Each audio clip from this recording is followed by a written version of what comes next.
तत्सत्। ब्रह्मणे नमः। येन ऋताः प्रवर्तन्ते प्राणिनः स्वेषु कर्मसु तं वन्दे परमात्मानं स्वात्मानं सर्वदेहिनां यस्य पादांशु सम्भूतं विश्वं भाति चराचरम् पूर्णानन्दं गुरुं वन्दे तं पूर्णानन्दविग्रहम्। केनोपनिषद शांति पाठ। आप्यायन्तु ममाङ्गानि वाक् प्राणश्चक्षुश्रोत्रमथो बलमिन्द्रियाणि च सर्वाणि सर्वं ब्रह्मोपनिषदम् माहं ब्रह्म निराकुर्याम् मा ब्रह्म निराकरोद निराकरणमस्त्व निराकरणं मेस्तु तदात्मनि निरते य उपनिषत्सु धर्मास्ते मयि सन्तु ते मयि सन्तु। ओम शांति शांति शांति। अथ प्रथम खंडः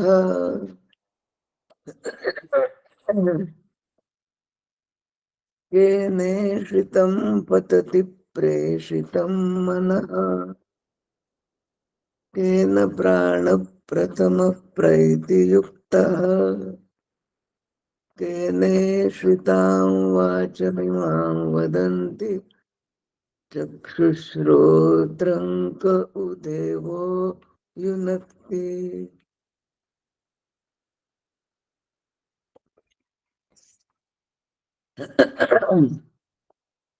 श्रोत्रस्य श्रोत्रं मनसो मनो यद्वाचोह वाचं स प्राणस्य प्राणः चक्षुषश्चक्षुरतिमुच्यधीराः प्रेत्यास्माल्लोकादमृता भवन्ति न तत्र चक्षुर्गच्छति न वाग्गच्छति नो मनो न विद्मो न विजानीमो यथैतदनुशिष्यादन्यदेव तद्विदितादथो अविदितादधि इति शुश्रुमपूर्वेषां येन तद्व्याचचक्षुरे यद्वाचानभ्युदितै येन वागभ्युद्यते तदेव ब्रह्मत्वं विद्धि नेदै यदिदमुपासते यन्मनसा न मनुते येनाहुर्मनोमतम् तदेव ब्रह्मत्वं विद्धि नेदै यदिदमुपासते यच्चक्षुषा न पश्यति येन चक्षुंषि पश्यति तदेव ब्रह्मत्वं विद्धि नेदै यदिदमुपासते यच्छ्रोत्रेण न शृणोति येन श्रोत्रमिदं श्रुतं तदेव ब्रह्मत्वं विद्धि नेदै यदिदमुपासते यत्प्राणेन न प्राणिति येन प्राणप्रणीयते तदेव ब्रह्मत्वं विद्धि नेदै यदिदमुपासते इति प्रथमः खण्डः। अथ द्वितीयः खण्डः यदि मन्यसे सुवेदेति दहरमेवापि नूनं त्वं वेत्थ ब्रह्मणो रूपम् यदस्य त्वं यदस्य च देवस्वथ नुमिमांस्यमेव ते मन्ये विदितम् नाहं मन्ये सुवेदेति नो न वेदेति वेद च यो नस्तद्वेद तद्वेद नो न वेदेति वेद च यस्यामतं तस्य मतं मतं यस्य न वेद सः अविज्ञातं विजानताम् विज्ञातमभिजानताम् प्रतिबोधविदितं मतममृतत्वं हि विन्दते आत्मना विन्दते वीर्यं विद्यया विन्दते मृतम् इह चेदवेदीदथ सत्यमस्ति न चेदिहावेदीन्महती विनष्टिः भूतेषु भूतेषु विचित्य धीराः प्रेत्यास्माल्लोकादमृता भवन्ति इति द्वितीयः खण्डः हरिः ओम् श्रीगुरुभ्यो नमः हरिः ओम्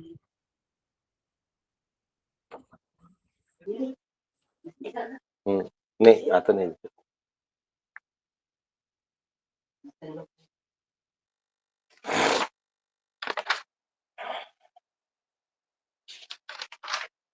हरे राम राम राम हरे हरे, हरे कृष्ण कृष्ण कृष्ण हरे हरे, हरे राम राम राम हरे हरे, हरे कृष्ण कृष्ण कृष्ण हरे हरे, हरे राम राम राम हरे हरे, हरे कृष्ण कृष्ण कृष्ण हरे हरे। सद्गुरुनाथ महाराज की जय। शास्त्रम शारीरक मीमांसा देवस्तु परमेश्वरः आचार्यः शंकराचार्यः सन्तु मे जन्म जन्मनि कृते श्रीगणकाचार्य त्रेतायां मुद्गलो मुनिः द्वापारे भृगुव्यासौ च कलौस्तु शङ्करं स्मृतम् शङ्करः शङ्कराचार्यः सद्गुरुं सर्वसन्निभः सर्वेषां शङ्करः सन्तु सच्चिदानन्दरूपिणः।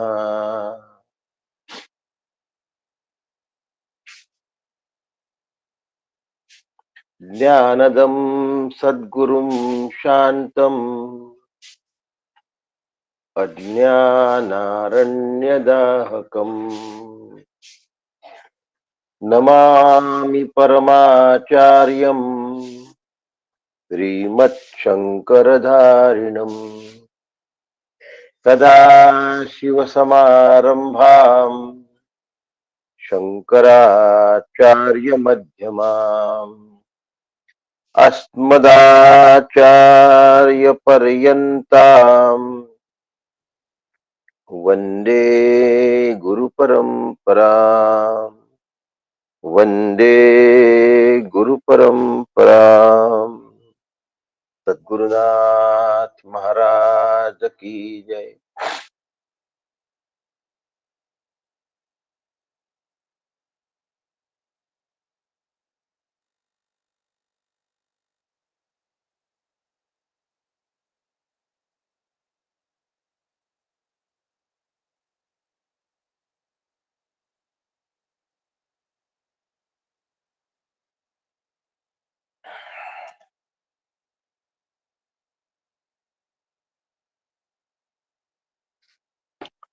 श्लोक म्हणण्यापूर्वी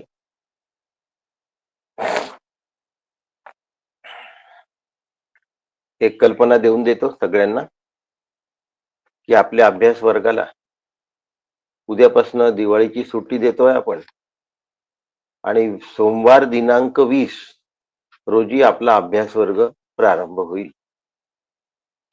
शांती मंत्राला सुरुवात करूया. ओम आप्यायन्तु ममांगानि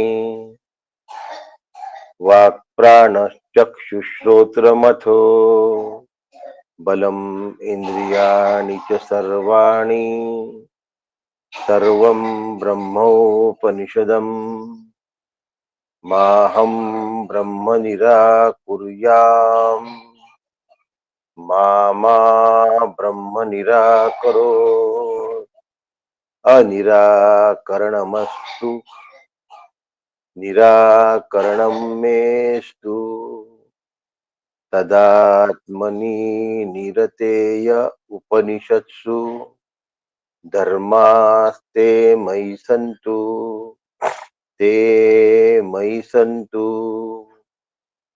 ओम शांति शांति शांति. हरि ओम. श्री गुरुभ्यो नमः. हरि ओम.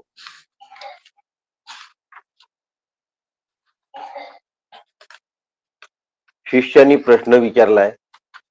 केनेशितं पतति प्रेषितं मनः केन प्राणः प्रथमा प्रैतियुक्तः केनेशितां वाचमिमां वदन्ति चक्षुश्रोत्रम कौ देवो युनक्ति. आता हा जो शिष्य आहे याला श्रीगुरु उत्तर देतात आहे आणि ह्या उत्तरामध्ये मेख आहे असं अनेक जणांना वाटतं किंवा हे उत्तर दोषपूर्ण आहे असं अनेक जणांना वाटतं. उत्तर असं आहे श्रोत्रस्य श्रोत्रम मनसो मनोयत वाचोह वाचम सौ प्राणस्य प्राणाः चक्षुश्च चक्षुः अतिमुच्च धीराः प्रेत्यास्मा लोकात अमृता भवन्ति. दुसरा मंत्र हा पहिल्या मंत्राचं उत्तर आहे आणि उत्तर असं आहे की तो कानाचा कान आहे, मनाचा मन आहे, वाणीची वाणी आहे, प्राणाचा प्राण आहे. असं वाटतं की हे उत्तर घुमवून फिरवून दिलेलं आहे. गुरूंनी असं उत्तर द्यावं का हो? शिष्याला गुरूंनी असं उत्तर द्यावं का? आपले उपनिषद सुद्धा प्रश्नोत्तर रूप आहेत, त्यामुळे प्रश्नोत्तरी या ठिकाणी सुद्धा आहे. पण नेहमी लक्षात ठेवा, प्रश्न आध्यात्मिक असतात, प्रश्न स्वरूपाबद्दल असतात. या प्रश्नामध्ये गप्पाष्टकी नावाची गोष्ट कधी नसते. आध्यात्मिक स्वरूपासंबंधी प्रश्न शिष्यानी विचारायलाच हवे. परी प्रश्नेन सेवया तद्विद्धी प्रणिपातेन. ही सेवा आहे प्रश्न विचारणे, पण आध्यात्मिक प्रश्न विचारणं सेवा आहे, स्वरूपाचे प्रश्न विचारणं सेवा आहे. आता एवढं सगळं सांगितल्यानंतर गुरूंनी घुमवून फिरवून उत्तर द्यावं का हो? श्रोत्रस्य श्रोत्रम मनसो मनोयत. कानाचा कान आहे, वाणीची वाणी आहे, मनाचं मन आहे, प्राणाचा प्राण आहे. हे उत्तर कसं वाटतं? काहीतरी गुरु घुमवून राहिले असं वाटतं. काहीतरी गुरु जे उत्तर देऊन राहिले ते काही बरोबर आहे असं वाटत नाही. याच्यावर आचार्य असं म्हणतात नैषा दोषा. काय म्हणतात आचार्य? याच्यामध्ये कुठलाही दोष संभवत नाही. श्रुतीचं जे उत्तर आहे, श्री गुरूंचं जे उत्तर आहे ते अगदी जसं असायला पाहिजे तसं आहे आणि योग्य पद्धतीचं आहे. काय म्हणतात आचार्य? हे उत्तर योग्य पद्धतीचं आहे, याच्यामध्ये कुठलाही दोष नाही. आता नैषा दोषा हा म्हटल्यानंतर आता प्रश्न पडला, अरे असं कसं सांगून राहिले हे? या ठिकाणी दोष नाही असं कसं म्हणतात आहे आणि आम्हाला तर दोष दिसून राहिलाय. आता श्रीगुरूंच्या उत्तरामध्ये किंवा श्रुतींच्या उत्तरामध्ये दोष असण्याची शक्यताच नाही, तरी सुद्धा मनामध्ये असा विचार येतो. याचं कारण आहे, आणि ते कारण आहे आम्हाला नेहमी काय आहे, सांसारिक प्रश्नांची सवय झालेली विचारणे. कशी आहे ती सवय? ती सवय अशी आहे की तो सांसारिक प्रश्न आम्ही विचारतो आणि आम्हाला त्याचं सांसारिकच उत्तर मिळतं. आणि म्हणून आचार्य म्हणतात नैष दोष हा. मग आता कसा दोष नाही हे पहिल्यांदा बघूया.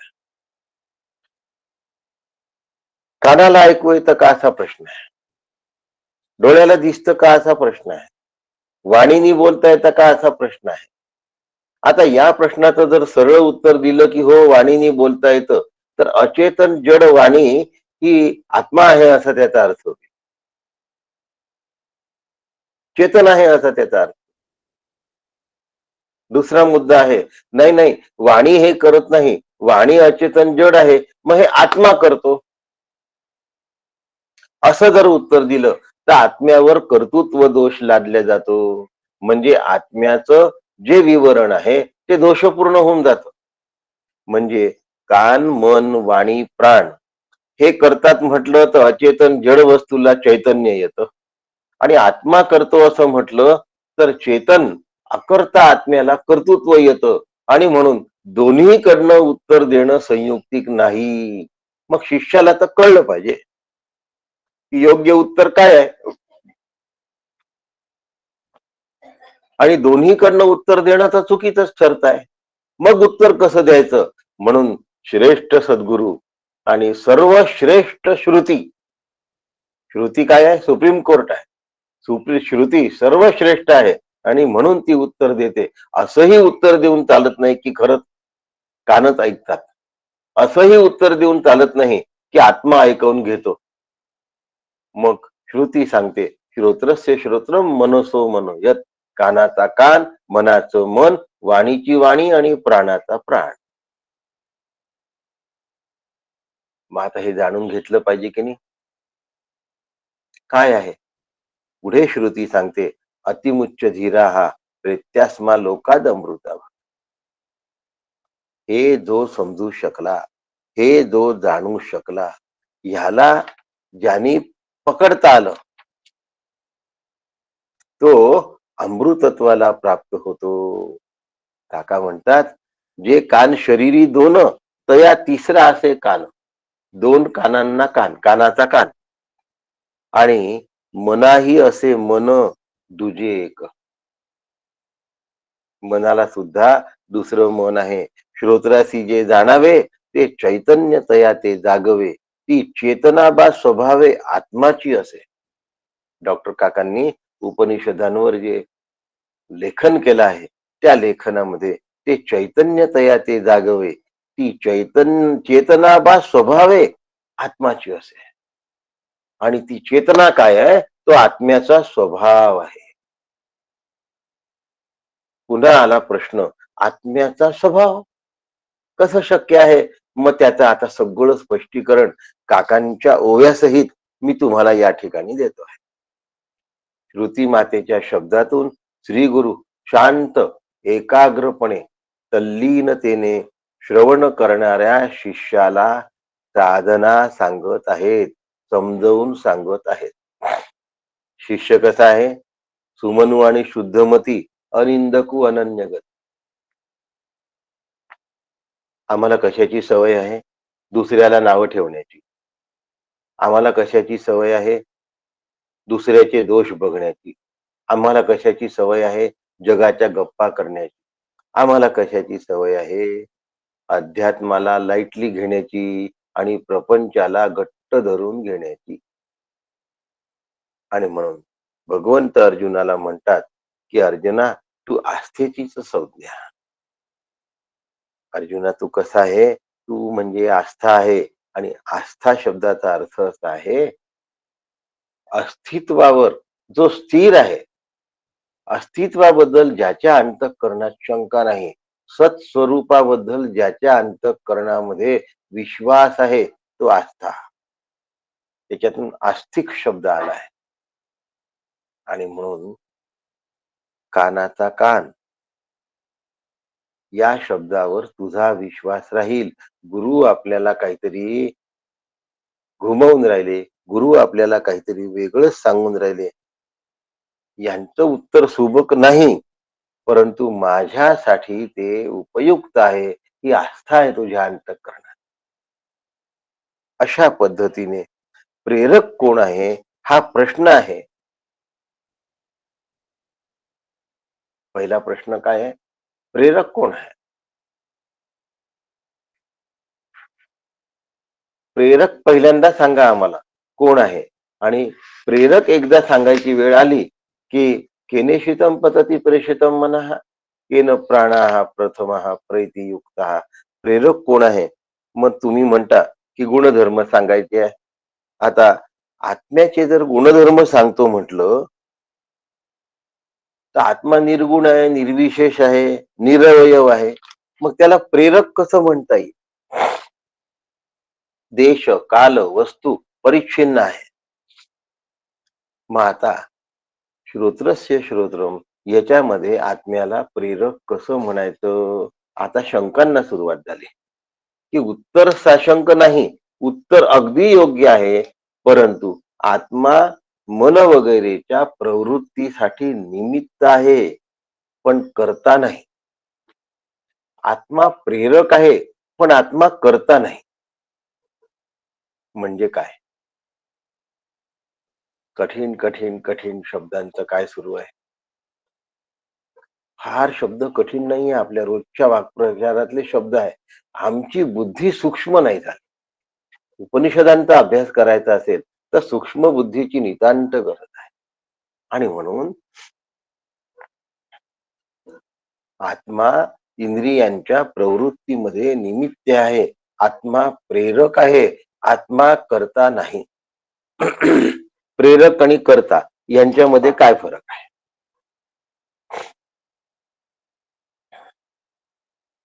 सकाळी सूर्य उगवला. सूर्य उगवल्यानंतर सगळीकडे सूर्याचा प्रकाश झाला.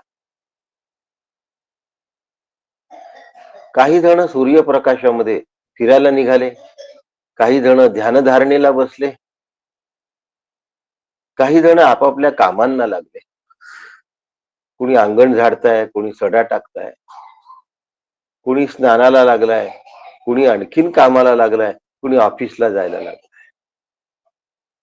म्हणजे सूर्य उगवला आणि सूर्याने या लोकांना कामाला लावलं का? हो नाही, कामाची प्रेरणा दिली. समजून घेण्यासाठी बोलतोय आपण. सूर्याने या लोकांना कामाची प्रेरणा दिली, त्यामुळे अनेक जण अनेक अनेक विविध प्रकारची कामं करतात आहे, पण त्या कामाचा करता सूर्य नाही.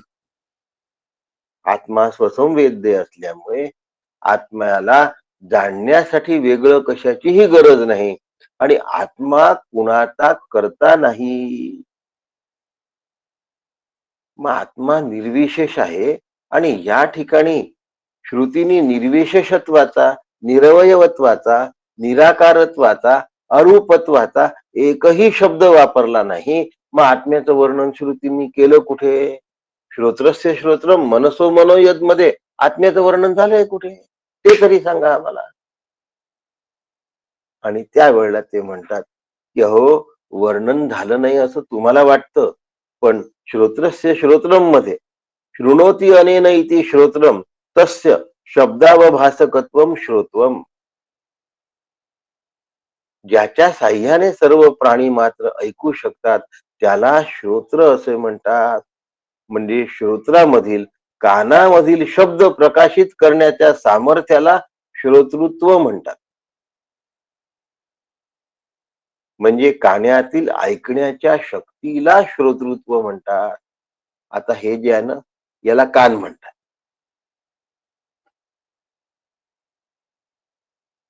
याला हा बाहेरचा पिन्ना, इंग्रजी त्याला पिन्ना म्हणतात. आपले शिक्षक जो धरून ओढत असत आपल्या काळात, तो खरा कान नव्हे, तो वरचा कान आहे. आपला एवढा असतो, हत्तीचा मोठा असतो, सुपासारखा.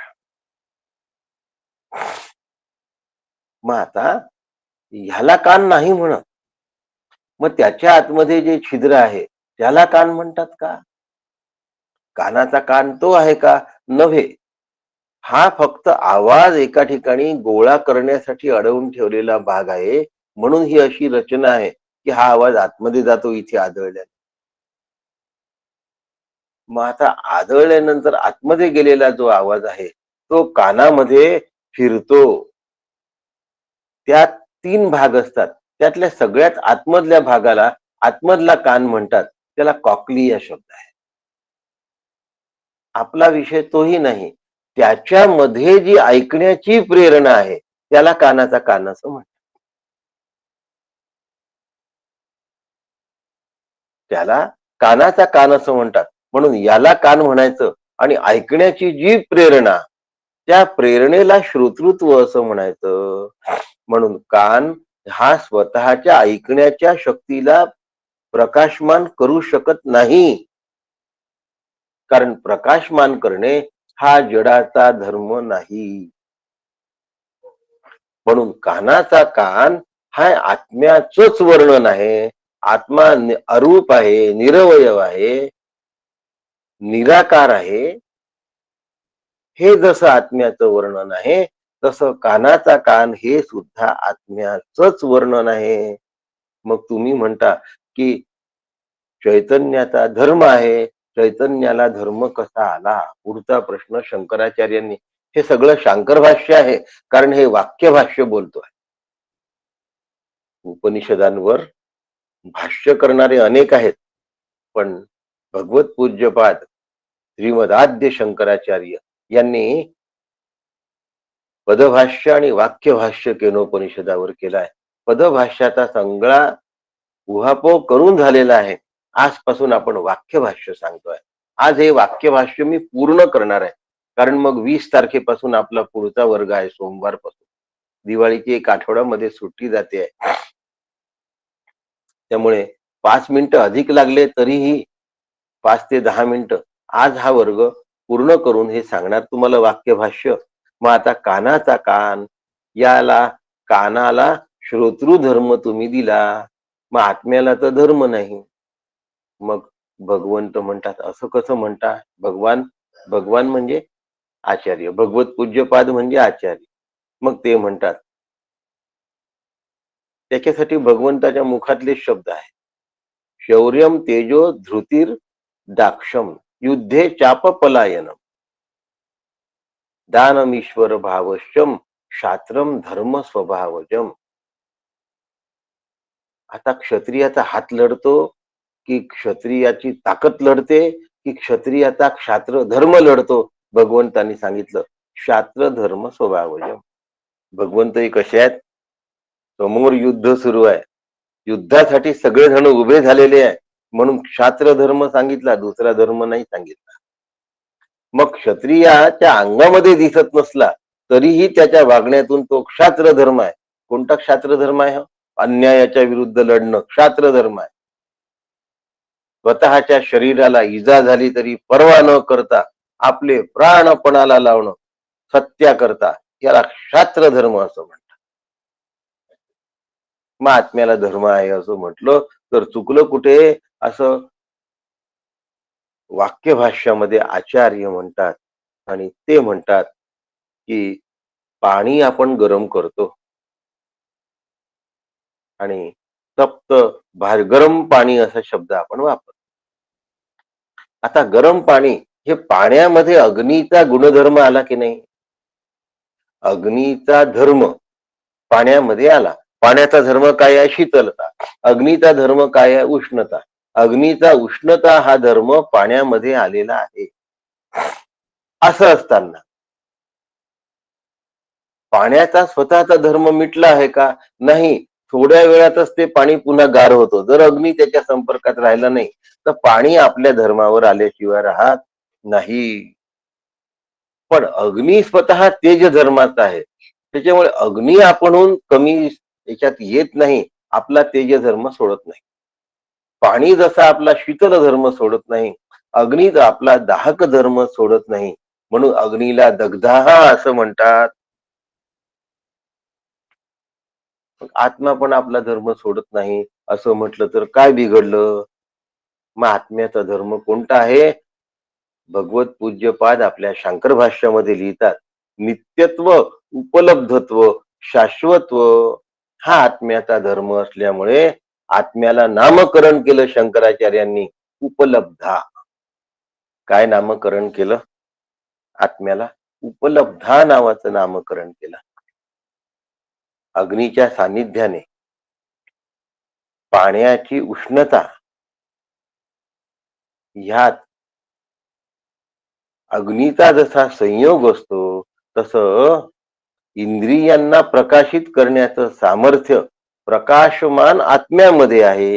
हा इंद्रियांचा स्वतःचा धर्म नसून आत्मचैतन्याकडून आलेला आगंतुक धर्म आहे. म्हणून प्रकाशन करणे हा आत्म्याचा स्वतःचा धर्म आहे. मग आत्मा धर्मी होईल समजवण्यासाठी धर्म आहे. आत्मचैतन्य प्रकाशत्व नित्य आणि स्वरूपाचे आहे. म्हणून आत्म्याला या ठिकाणी आत्मधर्म म्हणण्यात गैर नाही. म्हणून श्रोत्रस्य श्रोत्रम हा आत्मधर्म आहे असं आचार्य या ठिकाणी सांगतात. शास्त्र धर्माप्रमाणे अग्नीच्या धर्माप्रमाणे आत्म्याचाही धर्म आहे. म्हणून श्रोत्रस्य श्रोत्रम हे श्रुतीने आत्म्याचं केलेलं वर्णन आहे. आता आलो आपण बरोबर. श्रुतीने आत्म्याचं केलेलं हे वर्णन आहे आणि आपल्या हे वर्णन लक्षात जर आलं बरोबर तर आपलं काम होऊन जातं. आणि हे आत्म्याचं वर्णन आहे म्हटल्यानंतर मग आपल्याला हे तेढमेढ उत्तर आहे असं वाटत नाही. वेडवाकडं उत्तर शंकराचार्यांनी दिलं असं आपल्याला वाटत नाही. आणि मग आपण काय करतो? मग आपण आचार्यांच्या शब्दावर विश्वास ठेवतो. तसा जर विश्वास ठेवला तर मग आपलं काम झालं, नाहीतर आपलं काम झालेलं नाही.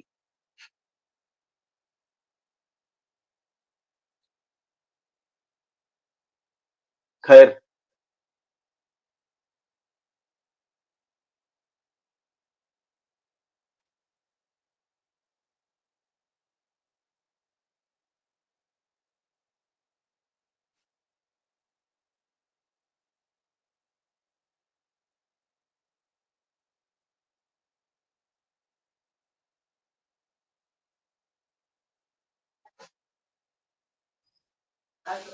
नाही ते आहेत का पाहिलं? ठीक आहे. मग या ठिकाणी आत्म्याला प्रथमा विभक्ती दिली आहे, एका ठिकाणी द्वितीय विभक्ती दिली आहे. त्याचं व्याकरण शास्त्र दृष्ट्या शंकराचार्यांनी वर्णन केलेलं आहे. ते या ठिकाणी देत नाही, कारण संस्कृत तज्ञ लोक आज इथे उपस्थित वाटले नाही. ते राहणार होते आज, म्हणून देणार होतो. मग आता या ठिकाणी ते म्हणतात की श्रोत्रस्य श्रोत्रम, कानाचा कान. आता याला संघात असं म्हणतात. कान, नाक, डोळे, प्राण, हात, पाय हा सगळा संघात झाला. याला इंद्रिय संघात असं म्हणतात. आणि हा संघात संसारामध्ये याला आहे आणि संसार हा अज्ञानामधला आहे. आणि म्हणून स्वस्वरूपाच्या अज्ञानातून संसाराची निर्मिती होते. हा जो संसार आहे हा मी आणि माझं असं म्हणतो. सर्वांशी तादात्म्य पावणारा जो मी, तादात्म्य पावल्यानंतर तो त्या वस्तूंना माझं म्हणतो, त्यामध्ये अडकतो, अनंत कल्पना करतो. ममत्व आणि अहम मध्ये हा जीव अडकतो, कारण हा संसारामध्ये काय आहे? गुरफटलेला आहे. आता संसार म्हणजे अविद्या, काम, कर्म, ग्रंथी. अविद्येने एकदा ग्रासलं ना चित्ताला की तो काम कर्म ग्रंथी असा तयार होतो. आणि म्हणून संसाराबद्दल आचार्यांनी सांगितलं, अनेकानर्थ संकुला हा संसार हा. कितीतरी अनर्थ संकुलाचा जो हे करतो त्याला संसार असं म्हणतात. अनर्थ काय आहे हो? हरणाला ज्याप्रमाणे वाळू चकाकत असल्यामुळे, जमीन तापली असल्यामुळे तिथे पाणी आहे असा भास होतो, पण त्या ठिकाणी गेल्यानंतर त्याला पाणी पिऊन सुख मिळत नाही, मात्र दुःख झाल्याशिवाय राहत नाही. त्याच्या जवळ पोचेपर्यंत तो मोठा गोड वाटतो, पाण्याचा साठा मोठा गोड वाटतो. जवळ जाऊन पोहोचलो की तो पाण्याचा साठा तिथे नाही हे लक्षात. तसं संसार हा दुरून खूप गोड वाटतो, जवळ जाऊन पोहोचलो की त्याचे चटके सहन होत नाही. आणि सांसारिक भोग आंतरिक शांती देऊ शकत नाही. हे मनुष्याच्या लक्षात आलं की संसार हा मृगजळवत आहे. त्याला मरुचिकावत असा संस्कृतातला शब्द आहे. कदली स्तंभवत असा सुद्धा एक शब्द आहे. केळीचं जे खुंट असतो बाहेरून हिरवेगार असतो, पण एक एक साल जर काढत गेलं तर आतमध्ये काहीही शिल्लक नसतं. तसं संसाराच्या आतमध्ये जराही तथ्य नाही. पण हे आम्हाला वय निघून गेल्यावर कळतं. तिसरा संसाराला शब्द गंधर्व पत्तनमवत असं दिलेला आहे. आता गंधर्व पत्तनवत म्हणजे सकाळी किंवा संध्याकाळी, पहाट किंवा सायंकाळ होताना आकाशामध्ये जे काही रंगबेरंग दिसतात त्याला गंधर्व पत्तनम म्हणतात. ते विश्व खरं आहे असं वाटतं. वेगवेगळे प्राणी दिसतात, महाल दिसतो, सगळं दिसतं आणि सगळे नाहीसे होतात. म्हणून आचार्यांनी शेवटचा अध्यासवादाचा दृष्टांत दिला, रज्जू सर्पवत. सर्प ज्याप्रमाणे रज्जूवर खरा वाटतो, दोरीवर खरा वाटतो, तसा ब्रह्मावर जगत खरं वाटतं, आत्म्यावर देह खरा आहे असं वाटतं. पण सर्पाबाबत जशी भीती निर्माण होते तसा माझा देह जाईल याची सुद्धा मला भीती निर्माण होते. पण ही जर घालवायची असेल तर आत्मचैतन्य स्वरूप अभेद ज्ञानाने ती घालवता येते. असं ज्यांनी घालवलं त्याला मुक्तावस्था असं म्हणतात, त्याला मुक्त असं म्हणतात. कारण त्याच्या आत्म अज्ञानाचा ध्वंस झाला असतो, नाश झाला असतो. अशा प्रकारे आत्म अज्ञान ज्याचं संपलं तो जीव ब्रह्मरूप होतो. तो जीव काय होतो? आत्मरूप होतो. विद्वत बुद्धी गम्यम. या विद्वानांच्या बुद्धीला हे कळत नाही. याच कारण आज विद्वानांच्या बुद्धीला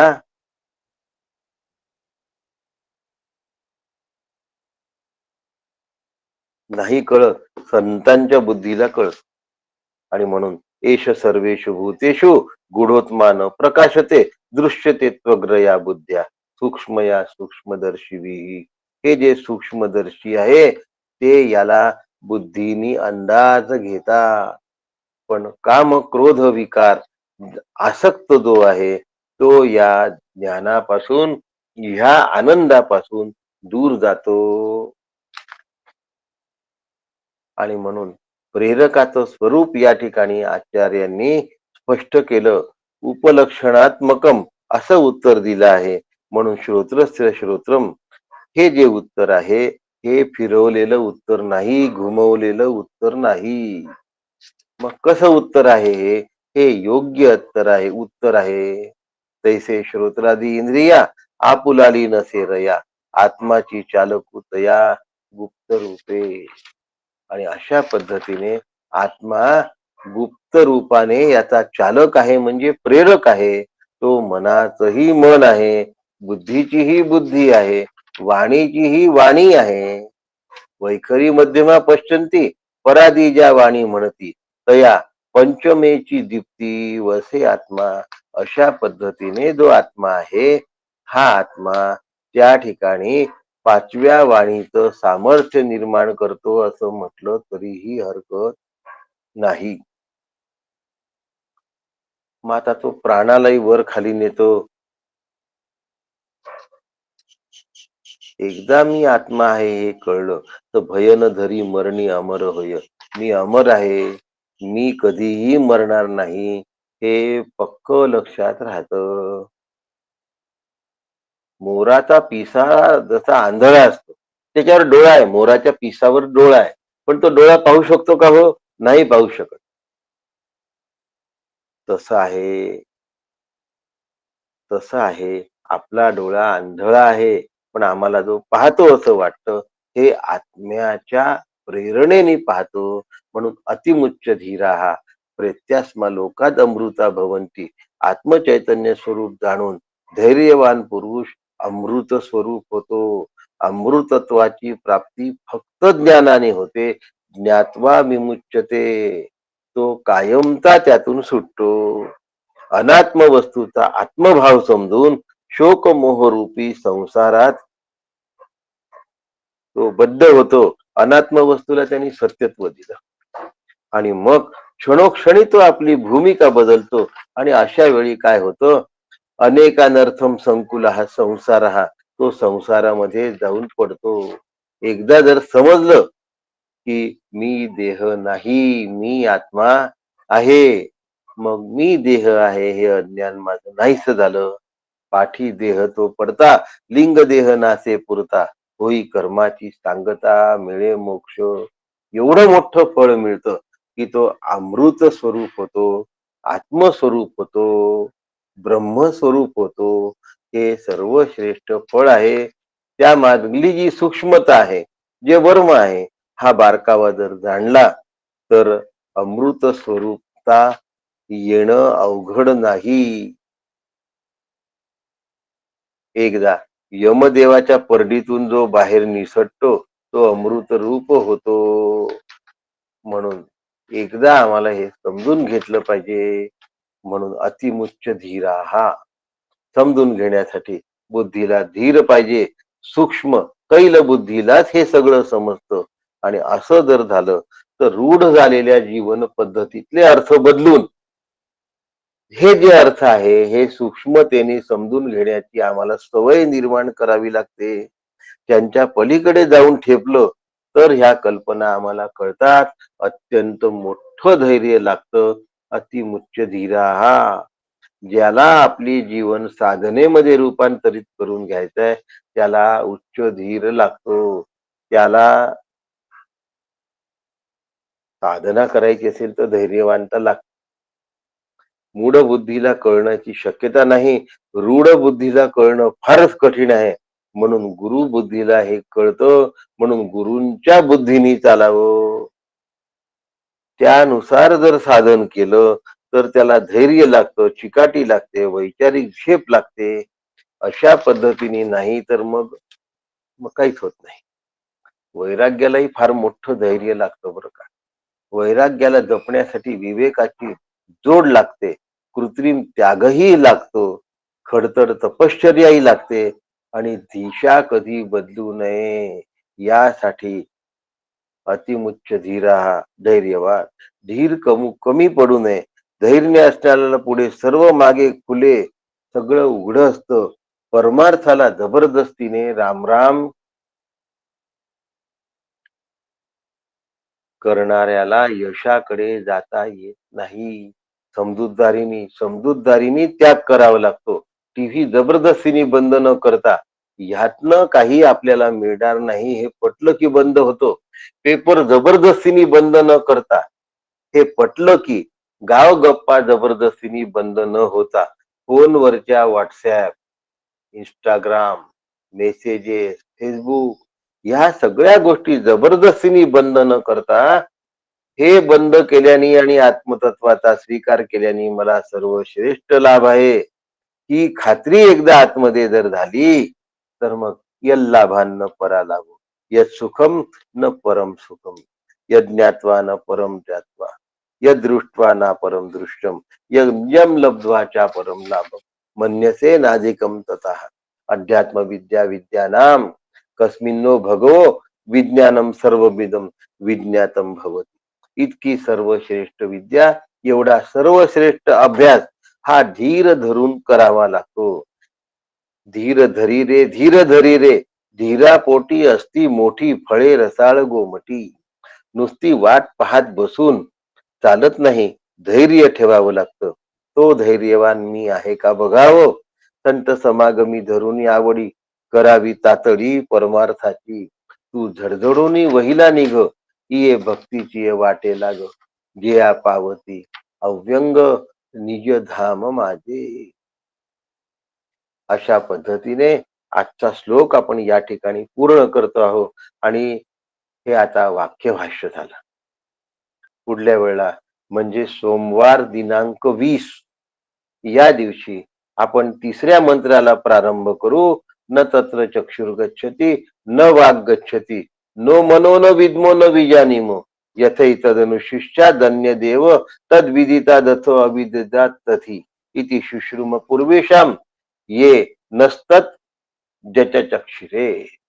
अशा पद्धतीने तिसऱ्या नंबरच्या मंत्राला आपण आता सोमवार दिनांक 20 म्हणजे दिवाळीच्या नंतर प्रारंभ करू. आजपासून दिवाळीची सुट्टी. आता सुट्टीमध्ये काय करायचं हे सगळं विसरून जायचं की थोडस सिंहावलोकन करायचं हे आपलं आपण ठरवूया.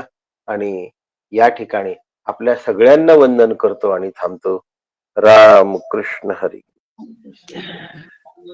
गुरुवार आणि शुक्रवार दासबोध राहील, मात्र गुरुवार शुक्रवारचा रात्रीचा दासबोध सौ शैला काकू घेतील. रामकृष्ण हरी. त्याला सुट्टी नाही. रामकृष्ण हरी. रामकृष्ण हरी. रामकृष्ण रामकृष्ण हरी. रामकृष्ण हरी. शुभेच्छा. धन्यवाद. रामकृष्ण हरी दादा. दिवाळीच्या हार्दिक रामकृष्ण हरी. रामकृष्ण हरी. रामकृष्ण हरी. दिवाळीच्या शुभेच्छा. रामकृष्ण हरी काका. हो सुनंदाई नमस्कार. नमस्कार दहापुरीजी नमस्कार. रामकृष्ण रेखाताई नमस्कार. दादा रेकॉर्डिंग बंद करायचं राहिलं. रेकॉर्डिंग बंद हो होईल आता बंद सांगितल्यामुळे.